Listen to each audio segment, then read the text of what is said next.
Olá, eu sou o Maxwell Rodrigues e esse é Porto e Negócios.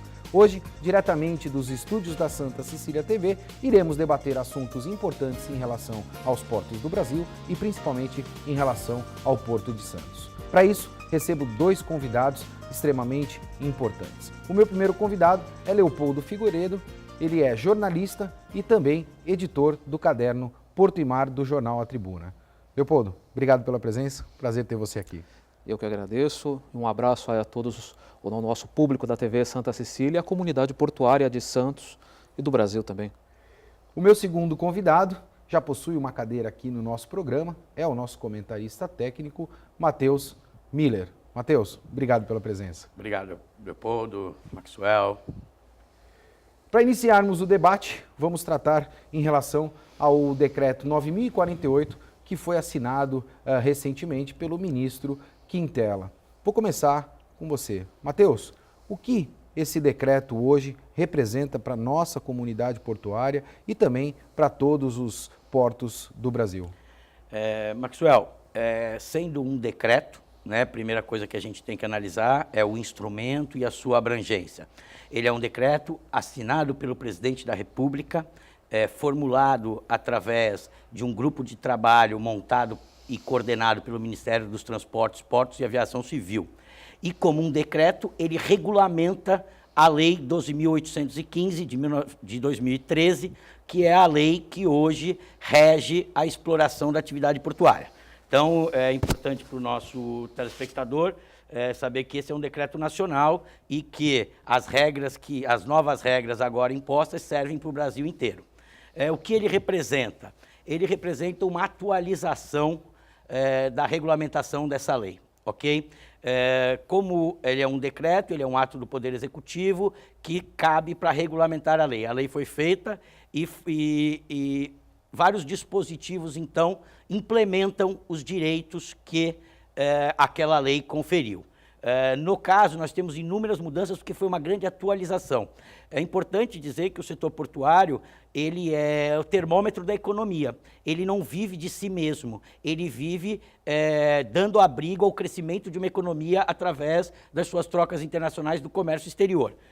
Portanto, ele está inserido num conjunto econômico a qual, quando sofre uma aguda crise, esses investimentos também têm rebatimentos. Então, o decreto veio para atualizar essa relação, transformar o setor num setor mais atraente a investimentos, porque é isso que a gente tem que colocar.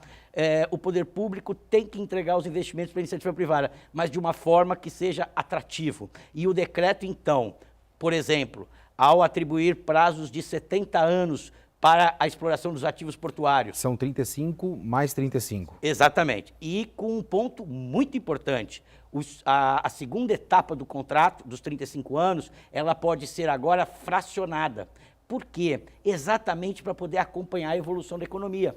Porque se a gente tem um engessamento, eu só posso te dar 35 anos, pode ser que esse investimento no meio do caminho sofra com uma nova crise ou com algum outro problema que venha prejudicar aquele ativo.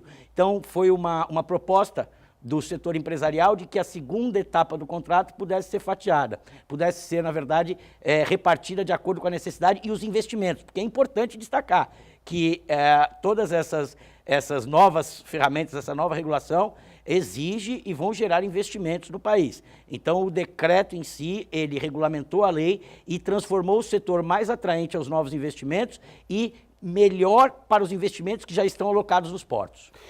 Leopoldo, a gente sabe que a economia ela flutua, né? Naturalmente isso acontece mundialmente, isso não é um privilégio só do nosso país. E aí outros países hoje são melhor preparados em virtude deste aprendizado do passado e se preparam para um futuro não muito distante. E me parece que esse decreto também ele é um aprendizado daquilo que foi implementado no passado e uma atualização para esta realidade agora presente e também futura. O que a gente pode dizer que a gente terá como grande impacto aqui para a nossa região? Quais são as grandes mudanças, Leopoldo, para o Porto de Santos? Maxwell, como o Matheus bem destacou, o decreto ele vem a impulsionar, a incentivar os investimentos no setor. A gente pode observar que o governo teve a preocupação, ele ouviu seus técnicos, ele ouviu também os representantes do setor empresarial quando estava elaborando esse decreto e buscou facilitar, dentro do que a lei permite, os investimentos. quer seja ampliando o prazo de concessão, como o Matheus falou, ampliando o prazo de concessão até 70 anos, permitindo que os terminais assumam investimentos que originalmente seriam do poder público, como investimentos em infraestrutura. Ou seja, ele abriu uma série de possibilidades, o que permite que as empresas passem a analisar se interessa ou não a elas isso daí. Para o Porto de Santos, que tem uma carência de investimentos de infraestrutura muito grande, a gente não pode esquecer que enquanto no setor portuário internacional o setor já debate novos sistemas de transporte, novas tecnologias de transporte, tecnologias autônomas de transporte, nós ainda estamos debatendo aqui no Porto de Santos o novo acesso rodoviário à margem direita. Ou seja, algo que está em debate pelo menos desde o início desse século. Já tem mais de 10 anos que está se debatendo isso daí e até agora não houve uma solução pontual. A questão da dragagem, até onde o canal de navegação pode ir. Avançamos bem nos últimos anos, sim, com alguns estudos que eram necessários? Sim, avançamos, mas não no ritmo que os empresários do setor buscavam. E aí, o público que está nos acompanhando já sabe disso, a velocidade da economia é uma, a velocidade da infraestrutura é outra. A economia muda muito mais rapidamente do que o setor da infraestrutura. Cabe à infraestrutura estar preparada para sempre estar pronta para atender às demandas da economia, ou seja, não se pode chegar, como aconteceu aqui no Porto de Santos, no final da década passada, em que os terminais não estavam preparados para o aumento que teve na movimentação de cargas, de terminal de contêiner, por exemplo, que chegou a trabalhar com mais de 100% da sua capacidade. O que é um absurdo, né? Nós sabemos que hoje os portos internacionais, eles já têm aí inúmeros estudos onde demonstram que acima de 75% ou 80% da sua capacidade, isso gera um prejuízo bastante grande. Não, mesmo em alguns terminais internacionais, quando eles já estão operando acima de 50% ou 60%, o próprio terminal e a própria autoridade portuária já começa a estudar uma expansão daquele terminal ou a criação de um novo terminal portuário.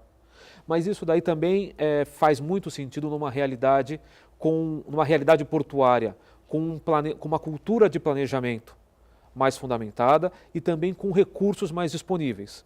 Na realidade brasileira, em que ainda tentamos uma cultura de planejamento que em alguns momentos dá certo, em outros deixa muito a desejar, e também os recursos não estão tão disponíveis, infelizmente o cenário mais recorrente é nós trabalharmos sempre apagando incêndio. A demanda da economia aparece, o setor portuário, ou o setor de infraestrutura de uma maneira geral, não vamos apenas dizer que isso daí acontece no setor portuário. A infraestrutura, de uma maneira geral, corre atrás para apagar um incêndio e está sempre correndo atrás da demanda que se apresenta.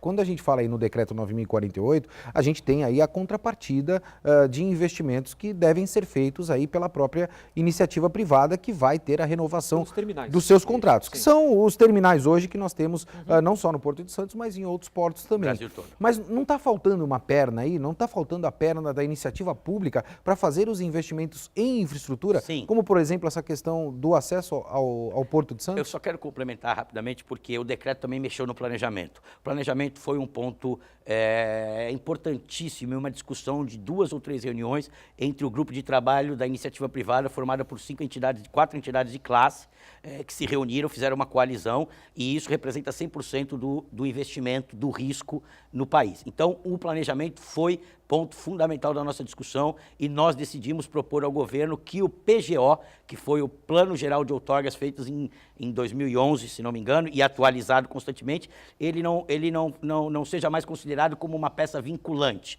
Ele agora passa a ser uma peça orientativa, porque no PGO você tinha limitações para investimentos em volta do porto organizado, no limite de 30 a 40 quilômetros. Então, quer dizer, nós, cientes da necessidade do planejamento no poder público, oferecemos como opção que você tivesse um planejamento mais atrelado ao interesse da iniciativa privada, porque se não dá para construir, ou até hoje não se construiu um planejamento dentro do poder público, uma política pública de desenvolvimento, que possa então, o lado privado, com as diretrizes macro do governo, adequar os melhores investimentos. Então o planejamento também foi contemplado nessa alteração do decreto 8033, alterado pelo 9048.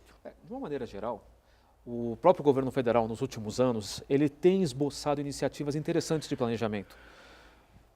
Durante os governos Lula e Dilma, houve o Plano Nacional de Logística de Transportes, houve o Plano Nacional de Logística Portuária, enfim. A questão é a postura do governo diante dos estudos, diante desses planejamentos.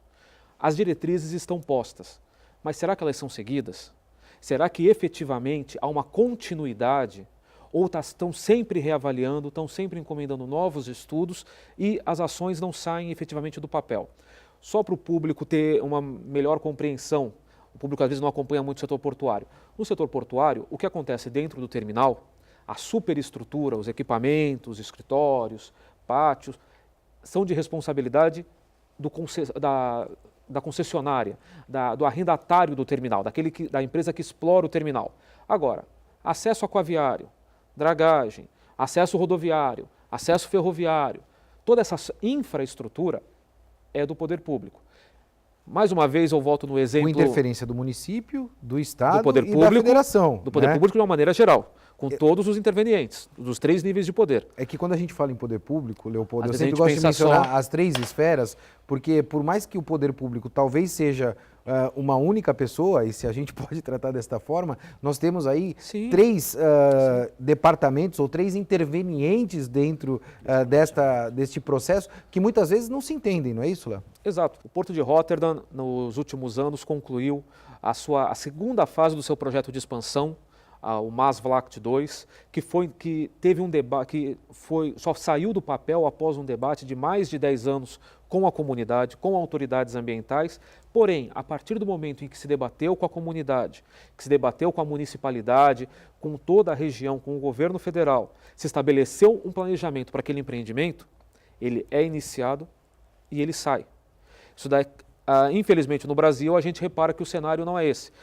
Tem um caso até bem interessante, um consultor portuário, ele foi fazer uma palestra, na época ele era secretário de transportes, ele foi fazer uma palestra em Singapura e estava comentando exatamente sobre como era o processo de implantação de empreendimentos no Brasil. E explicou todo o processo. E as autoridades de Singapura não conseguiam entender por que no Brasil o que se planejava não era efetivamente aquilo que era realizado. Porque para eles é óbvio mas você planeja e você realiza o que você planeja. Infelizmente, na nossa realidade, devido a disputas judiciais, mudanças bruscas da economia, e inclusive uma falta de planejamento prévio de longo prazo... E uma lei de contratação extremamente defasada, Não, que a gente em pode dizer que é a relação- lei de licitações 8666. Em relação à burocracia, Muito ruim. tinha um presidente da Codesp que falava a mesma lei que gere o processo de compra de um lápis é a mesma lei que gere o processo de arrendamento de um terminal portuário. Não há distinção nisso daí e o próprio setor portuário, por várias vezes, tem batido na necessidade de uma modernização da lei da lei de licitações. Mas, enfim, o que acaba acontecendo é nesta falta de planejamento, quem acaba pagando é o quê? É o próprio setor que não consegue responder à altura. Estamos debatendo há 10 anos as obras da entrada da cidade. A parte que compete ao governo federal nesse empreendimento, há 2 anos está sendo debatida pelo governo federal e pela Companhia Docas do Estado de São Paulo, que é a administradora do porto. E até agora ainda estamos no projeto. O Poder Municipal já fez a licitação e já começou até as suas intervenções no local. O governo do Estado promete anunciar ainda este ano um acordo com a concessionária estadual, a concessionária rodoviária, a Ecovias, do Sistema Anchieta Imigrantes, para realizar a obra. E no governo federal ainda se espera talvez a licitação até o final do ano e para o início das obras no início do ano. E é uma obra necessária. Está aí o incêndio da Ultracargo, que acabou bloqueando o único acesso rodoviário à margem direita, que ali mostrou a necessidade deste novo acesso ao Porto de Santos e até agora não temos. Eu vou precisar chamar um breve intervalo e vou deixar uma pergunta aqui para os nossos 2 convidados. O nosso porto, ele possui uma cidade ou a nossa cidade, ela possui um porto? Porto em Negócios vai para um breve intervalo e a gente volta já já.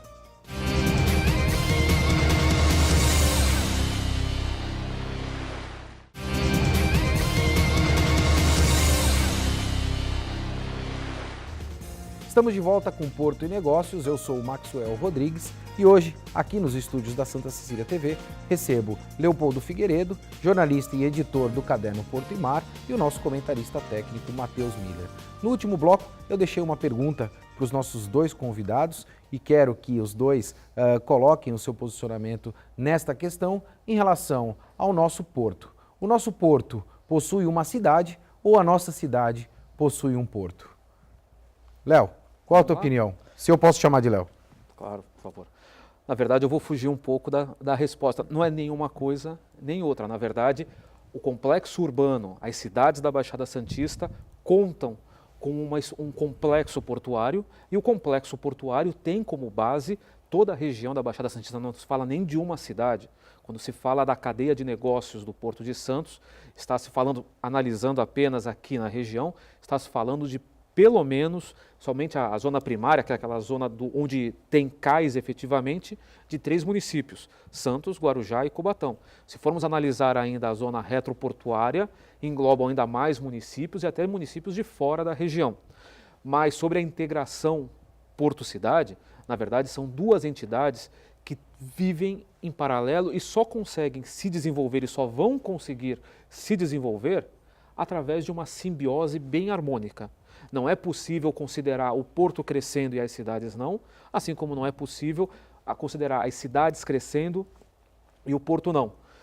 Tem um raciocínio que eu achei muito claro e muito, assim, ao mesmo tempo muito pertinente, voltando a citar o caso que você acabou abordando no bloco passado do Porto de Rotterdam, numa recente visita do jornal A Tribuna ao Porto de Rotterdam, numa entrevista com um dos dirigentes, ele estava comentando sobre como a autoridade portuária leva a sério os valores de sustentabilidade. E ao debater o início de qualquer projeto no complexo portuário, ele fala, todo projeto aqui tem que responder a 3 perguntas. Primeiro, dá lucro? Vai dar lucro? Segundo, é importante para o porto? Para o aspecto comercial do porto, se vai atrair cargas por porto? E terceiro, é importante para a cidade, ou seja, aí quando ele fala cidade, ele envolve também cidade e meio ambiente. Ou seja, qualquer investimento que se faça hoje no porto, não se pode nunca excluir todos esses aspectos. O que é importante para o porto tem que ser importante para a cidade. Essas duas entidades, área urbana e área portuária, só vão crescer, só vão se desenvolver em parceria. Não adianta pensar um voltado de costas para o outro, porque isso daí acaba sendo voo de galinha.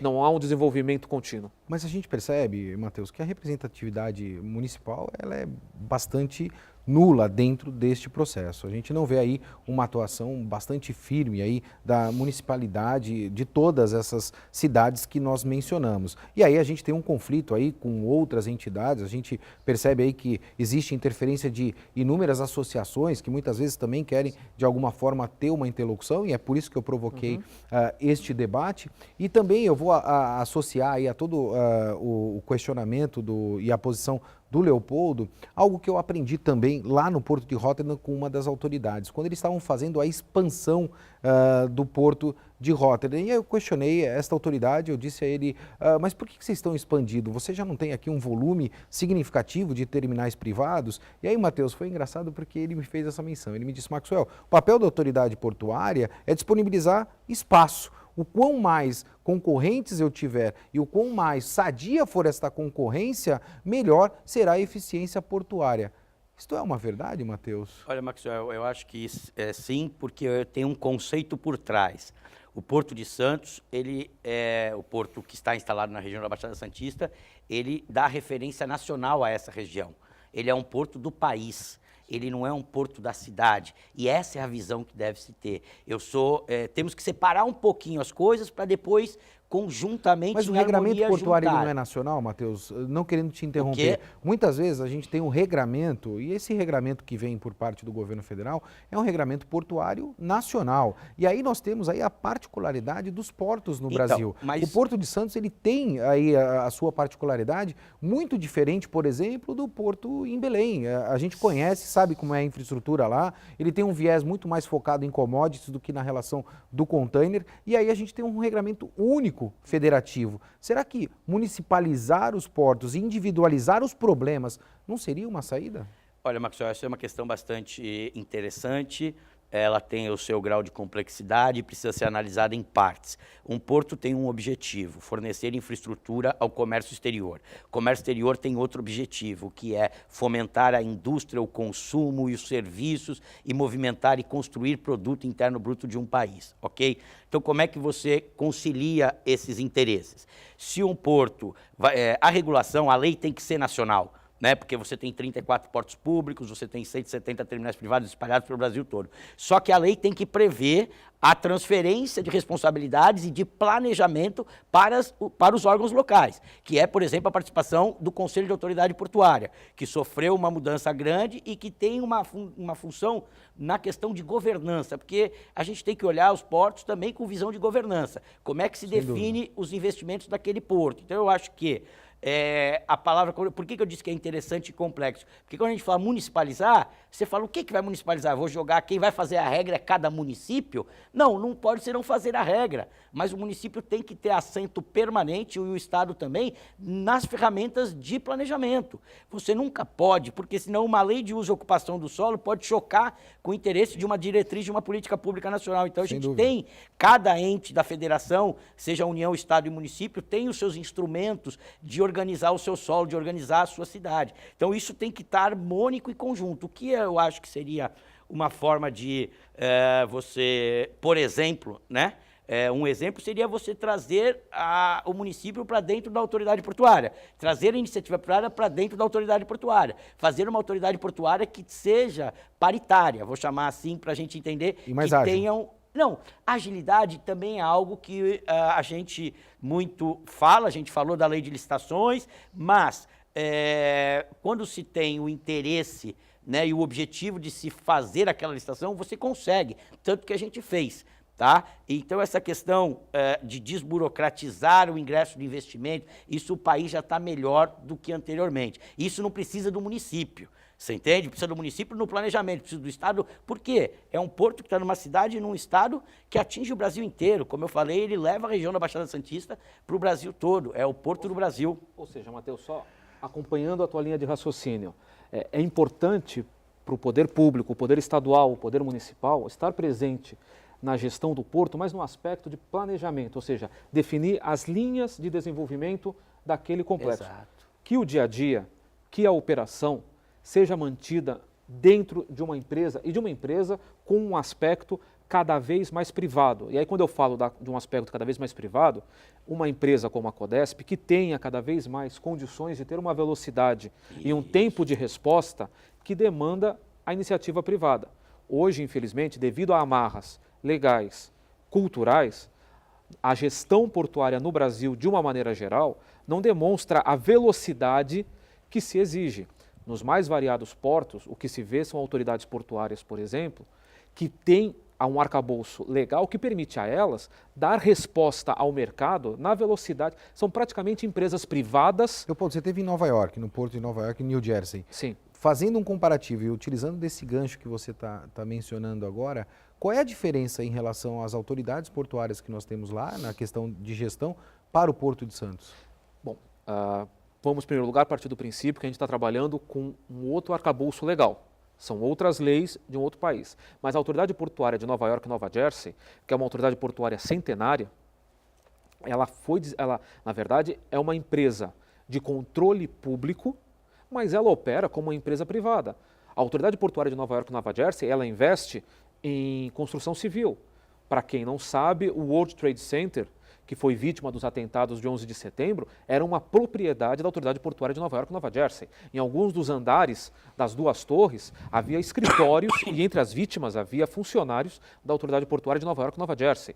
A Autoridade Portuária de Nova York e Nova Jersey ainda opera os principais túneis e os principais sistemas de transporte urbano da cidade. Ou seja, ela foi desenvolvida como uma empresa e dá resposta ao mercado como empresa.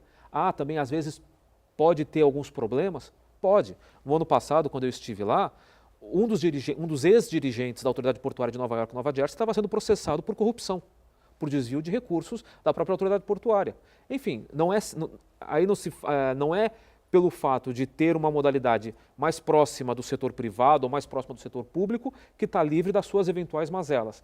Mas a resposta que o mercado tem ao dialogar com a Autoridade Portuária de Nova York e Nova Jersey é bem diferente. E aí, só fazendo o fecho, voltando aqui para o Brasil, é óbvio que a nossa legislação leva as autoridades portuárias a ter esse ritmo, mas uma forma que a gente poderia avançar bastante no setor portuário, principalmente garantindo uma maior voz das autoridades municipais, das autoridades estaduais, é reforçar essa entidade que o Matheus acabou de falar, que é o Conselho de Autoridade Portuária. Foi um órgão enfraquecido há 4 anos, com a atual lei dos portos. Ela perdeu o poder e hoje, na verdade, o município e o estado acabam tendo voz na gestão em situações pontuais ou a bel prazer da vontade do dirigente. Não há aquela obrigação legal.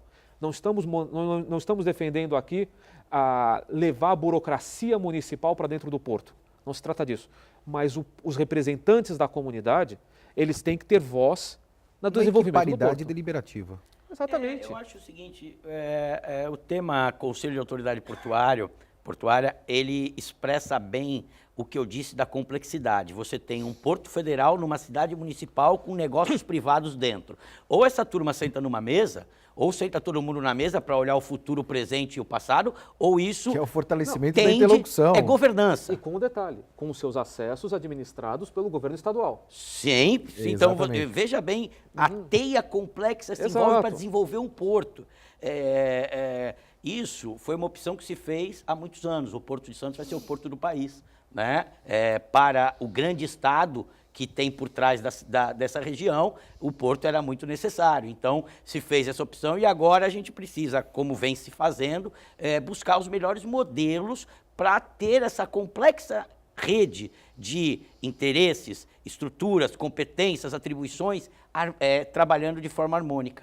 Porque senão você emperra o desenvolvimento de um país. Exato. Não é o da cidade, não é o da empresa, é de um país. Então, eu acho que essa é a importância que se deve dar. Você emperra o desenvolvimento do país e consequentemente, do Estado. E o da cidade. E, consequentemente, da cidade. Eu acho que a gente foi evolutivo nesse decreto, eu acho que a gente foi bastante feliz. E eu estou chegando ao final do programa e menciono sempre, eu acho que o Porto de Santos ele tem que deixar de ser o maior porto da América Latina para se transformar no maior hub da América Latina. E antes da gente terminar o programa, eu sempre termino dessa forma, o Matheus já tem cadeira cativa aqui, eu vou privar o Matheus desta pergunta, porque nós já o fizemos anteriormente, mas vou perguntar para o Leopoldo Figueiredo. Leopoldo, quem é Leopoldo Figueiredo? Poxa, a pergunta é boa. E jornalista gosta de fazer pergunta, mas não fica muito à vontade para responder. Bom, na verdade, sou jornalista, sou graduado em jornalismo aqui, nasci em Santos, me formei jornalista aqui em Santos, trabalho desde o final dos anos 90 no jornal A Tribuna, onde atualmente eu sou editor de Portimar e editor de Mundo, há 2 anos eu sou também editor de Mundo, e busco sempre... Sou um apaixonado pelo setor portuário, busco sempre aprender mais pelo setor portuário. Tive a oportunidade, no ano passado, concluir meu curso de engenharia portuária, buscando desenvolver mais. E, na verdade, acredito no Porto de Santos. Sabe, aliás, não estaríamos aqui nós se não acreditássemos no Porto de Santos. Há obstáculos a transpor, sim, há obstáculos, mas o futuro é promissor, a base é boa. Eu acho que conseguimos avançar. E nós somos atores de transformação. Eu acho que esse é o caminho. Porto Negócios fica por aqui e lembre-se, quando terminam as desculpas é que os resultados começam a aparecer. Um forte abraço e até semana que vem.